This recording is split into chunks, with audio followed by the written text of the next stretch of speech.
Could you imagine going through depression? Let's keep it real. Hold up. Could you imagine going through depression? I was depressed. My best friend died. All my friends that I trusted were saying it's over for me.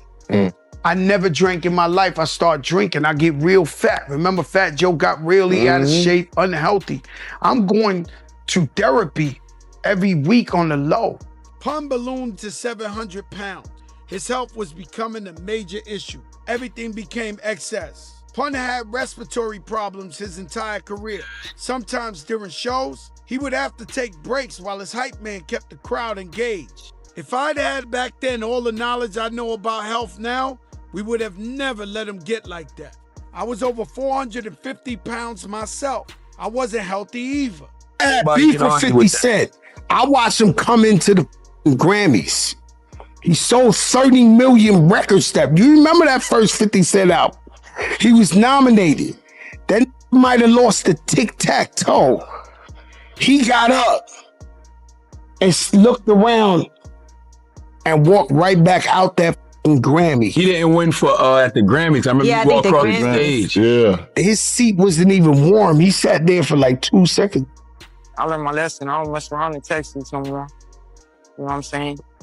Shout out to my brother, Baby Bash and Frankie J. You heard of these guys? I know Baby Bash. I met him personally. Sugar, you get so fly. Yeah. Sugar, you get so... Those are my guys. And every time I went to Texas, man, they showed me the best time in the world. These are beautiful guys. Yeah. And they Mexican, man. They put down for the Mexicans. Legendary, those guys. But Texas is weird because you got a gun charge, but I don't think you need a license for a gun charge. So is it because you're a felon? Yeah. Fresh out of prison. When they said that, you was like, yo, everybody can have a gun. And then they was like, not you, my man. You. But Daddy Yankee used to be up here in the Bronx. And he used to be running down on us like crazy. You know, I always liked this guy. Like, I've always had love for him. And then when he put out his record and he blew up, the Gasolina, I was so happy for him from far away. I ain't see him. And then Lean Back's #1 in America. So they both coming up. And then I finally got to see him in Madison Square Garden. And when I seen him, I was so happy to see him. The man turned around like he never met me in his life. Wow. He turned around and was like, Wow. acting like boom. I was like, no way. Like, I can't believe this guy. I know this guy 10 years. Coming to every show we got, everything we did. You know, it was a very big disappointment. You know what I'm saying? So the thing about it was, at that time, I remember the numbers perfectly. It was like 5,000 views. It's like, we out here. 10,000 views, 40,000. Oh, God, you guys are doing something crazy.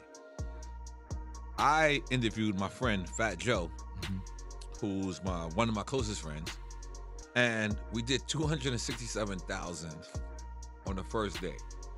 And I was like, is this okay? And where are these numbers at? Are these YouTube numbers or are these? These are audio. Right, audio. So we didn't You hadn't even been recording. No, we as recorded, but we didn't release the video. And when cause I thought me and Fat Joe's conversation is boring. Oh, wow. Like, I thought it. Like, I was like just you talking to your homie. Yeah, this is me talking to my homie. So I was like, we're gonna do like maybe 400. And then they said, big up to the people at CBS.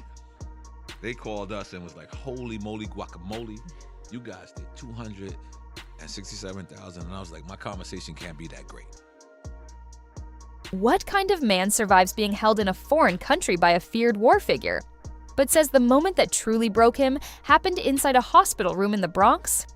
That's the contradiction of Fat Joe, a rapper who built his name on intimidation, a street figure many were afraid to cross, a man who went to war with some of the biggest names in hip-hop.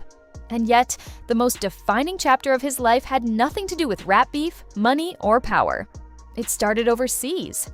Back in the mid-2000s, Fat Joe was offered what he described as the biggest payday of his career for a single performance in Luanda, Angola. One show, massive check, no-brainer. But the second he landed, something felt off. The promoter behind the event was a man known as Raquinho, a former war figure who had transitioned into tourism leadership after Angola's civil war. Locals reportedly feared him so much they wouldn't look him in the eyes. When they served him food, they turned their faces away. And Joe didn't realize who he was dealing with until it was too late. What was supposed to be a quick trip turned into nearly 2 weeks of not being allowed to leave. According to Joe, U.S. Embassy officials approached him quietly at his hotel buffet and asked if he was okay. Then they dropped the bomb. The same promoter had allegedly done this before, including to DMX.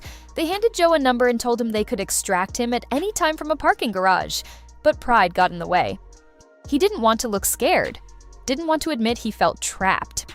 So he stayed. Busta Rhymes was there too. Tension was rising.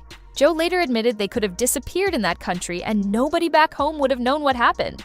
2 weeks later, Raquinho finally let them leave. Joe walked away with the biggest check he'd ever seen, but mentally shaken. And that wasn't even the most emotional story of his life. Because years earlier, at just 19 years old, Joe faced something far more personal. His son Joey was born in the early 1990s. Doctors soon delivered life-changing news. Joey had Down syndrome. Later, he would also be diagnosed with autism. According to Joe's own account, Joey's mother felt overwhelmed and wanted to give him up for adoption. But Joe's mother stepped in immediately and refused. She made it clear that child wasn't going anywhere. Joey's mother reportedly left the hospital and never returned. Joe says the door was always open, but she never came back. Instead of walking away, he leaned in. He raised Joey with the help of his parents, therapy appointments, special education, constant support. Joe later described his son as the happiest human being he's ever met. Always smiling, always full of light. In 2022, he appeared on ABC News during Autism Awareness Month and called Joey his heart and his king. And while the streets knew him as 300 Brolic, at home, he was simply dad. But outside that home, war. The mid-2000s saw one of the most explosive rap feuds of the era, Fat Joe versus 50 Cent. Joe stayed loyal to Ja Rule during Ja's conflict with 50 and G Unit. That loyalty made him a target. Records were exchanged. Diss tracks flew. Piggy Bank. My foe. Tensions escalated beyond music. Joe has since claimed the feud cost him a potential $20 million Air Jordan deal and a Reebok partnership. That's generational wealth lost over rap politics. The beef finally cooled in 2012 during a tribute event for their late friend Chris Lighty, but that wasn't his only rivalry. There was tension with Jay-Z years earlier. It started over a club incident at Club Carbon in New York, and later spilled into competitive friction at Rucker Park basketball tournaments. Joe eventually admitted something surprising: jealousy. Jay-Z was winning at everything: business, music, image. And when Jay stepped into the one arena Joe dominated, the streets, it struck a nerve. They eventually moved past it. But then came Roy Jones Jr. After Joe slipped a slick line into a record referencing Roy's knockout loss to Antonio Tarver, it wasn't taken as playful wordplay. It was taken personal. And in that era, you didn't just tweet about it, you pulled up. According to Joe, Roy showed up at an event in New York with a full entourage, tension thick in the air. No warning, no middleman, just presence. The kind that makes a room go quiet without saying a word. Joe said when he opened the door and saw Roy standing there, he instantly knew this wasn't about music anymore. This was pride, reputation, respect. But Joe didn't panic. Instead, he leaned into what he understood best: power in numbers. He calmly pointed out that more than 100 Terror Squad members were inside the venue, and if things went left, it wouldn't be a fair one-on-one.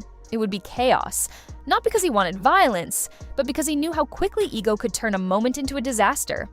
Roy looked around, took it in, measured the situation, and just like that, it cooled off. No punches thrown, no headlines about a boxing champion fighting a rapper.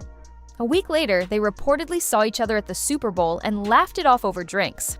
That's how thin the line was in that era, from near confrontation to mutual respect in days. Conflict seemed to orbit Joe, but so did influence.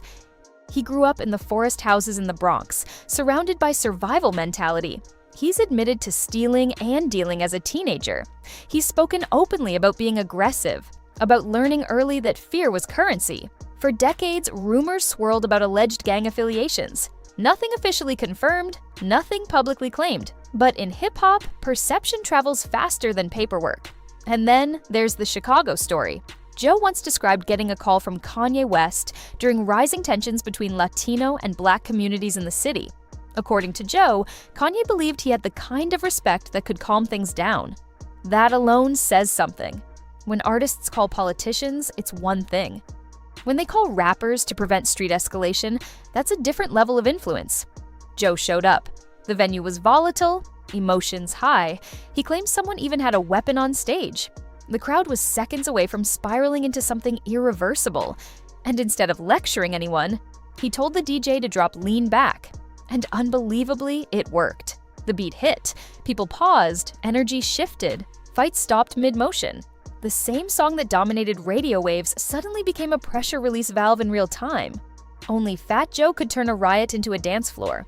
But decades later, the storm wasn't in the streets, it was in federal court.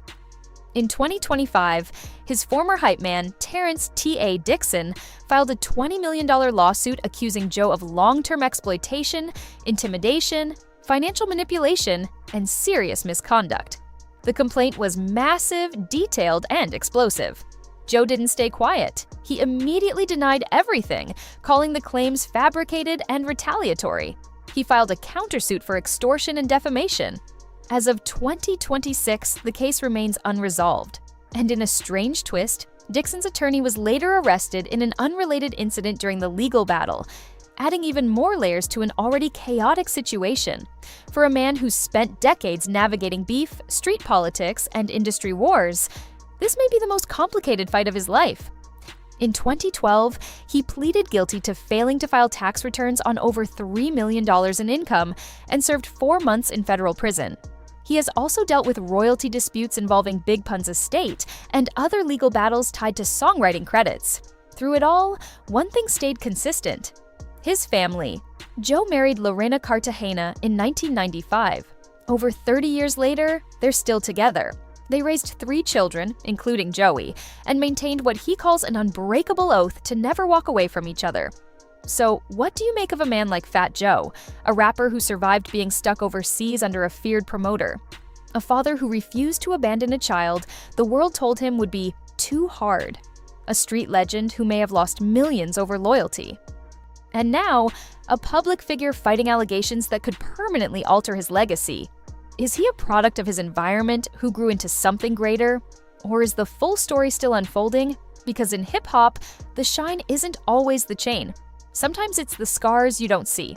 Drop your thoughts below. And if you want more deep dives that go beyond headlines and unpack the full story behind the legends, hit subscribe. Because in this culture, the loudest narrative isn't always the real one. And trust me, this story isn't over. Like and subscribe the channel. Stay tuned for such interesting videos.